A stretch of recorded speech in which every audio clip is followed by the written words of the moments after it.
Salve, Wanyambe. Selamat pagi saudara-saudari yang dikasihi Kristus. Mari kita mengawali hari baru dengan mendengarkan firman Tuhan yang diambil dari Injil Markus pasal 8 ayat 22 sampai dengan 26. Tuhan bersamamu. Inilah Injil suci menurut Markus.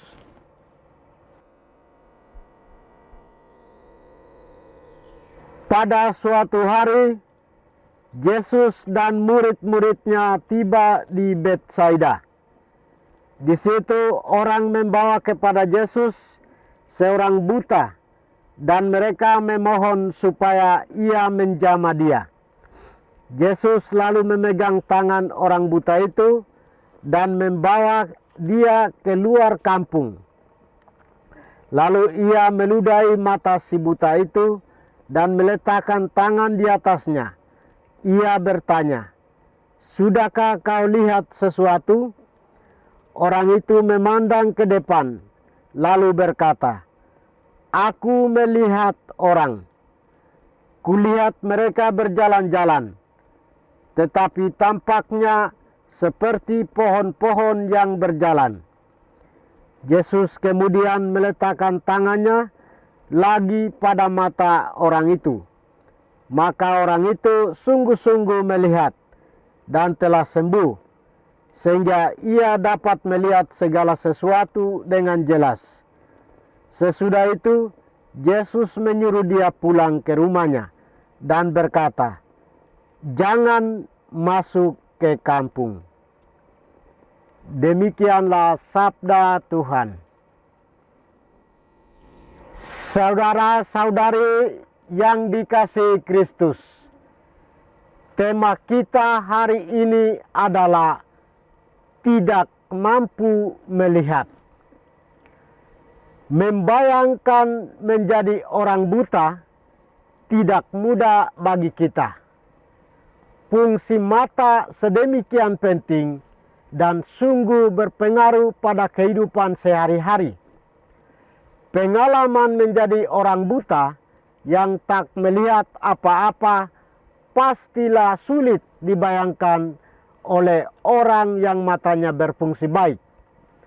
Tidak melihat apapun tak terbandingkan dengan kegelapan sementara, seperti ketika listrik padam. Ada dua hal menarik dari penyembuhan orang buta oleh Yesus ini. Pertama, Yesus membawanya menjauh dari pandangan orang sedesa, dan setelah orang buta itu sembuh, Yesus pun tidak mengizinkannya kembali ke kampung. Yang kedua, untuk mencelikan orang buta itu, Yesus menjamah matanya 2 kali.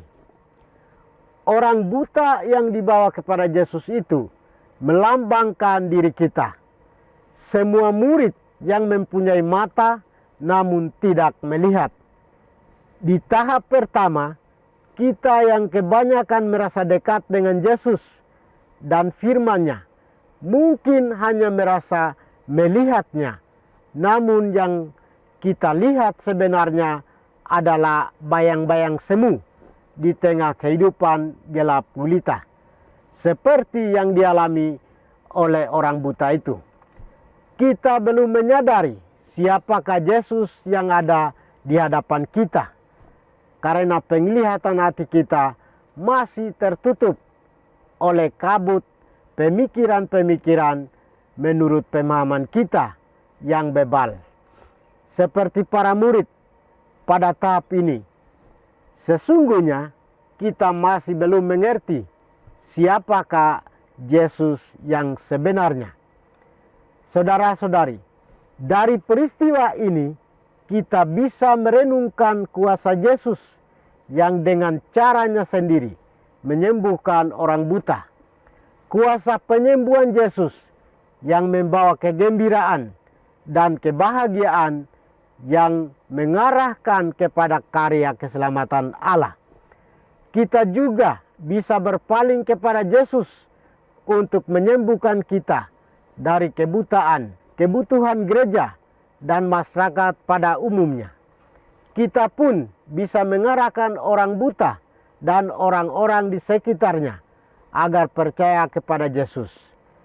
Kepercayaan mereka sepenuhnya kepada Yesus juga menjadi segi yang memungkinkan terjadinya penyembuhan orang buta. Sikap beriman inilah yang selayaknya menjadi sikap kita. Tuhan memberkati kita. Marilah kita berdoa. Tuhan, pagi ini kembali kami naikkan syukur dan permohonan. Terima kasih sudah menjaga kami saat tidur maupun bangun. Terima kasih untuk udara sejuk dan segar pagi ini. Bukalah mata hati kami.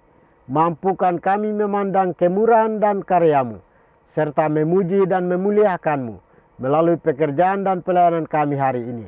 Bimbinglah kami selalu untuk menyadari kesalahan kami dan bertobat, sehingga kami sungguh rendah hati, mau membuka hati, dan siap menerima rahmat-Mu yang tinggal dalam hati kami. Kristus terang dunia, berkatilah keluarga kami, jadikanlah kami alat kasih-Mu, dan pantaskanlah kami menjadi hamba-Mu yang setia. Demi Kristus Tuhan dan pengantara kami. Tuhan bersamamu, semoga kita sekalian, orang-orang yang kita kasih dan doakan, seluruh aktivitas kita hari ini dilindungi, dibimbing, dan diberkati oleh berkat Allah yang Maha Kuasa. Dalam nama Bapa dan Putra dan Roh Kudus. Amin.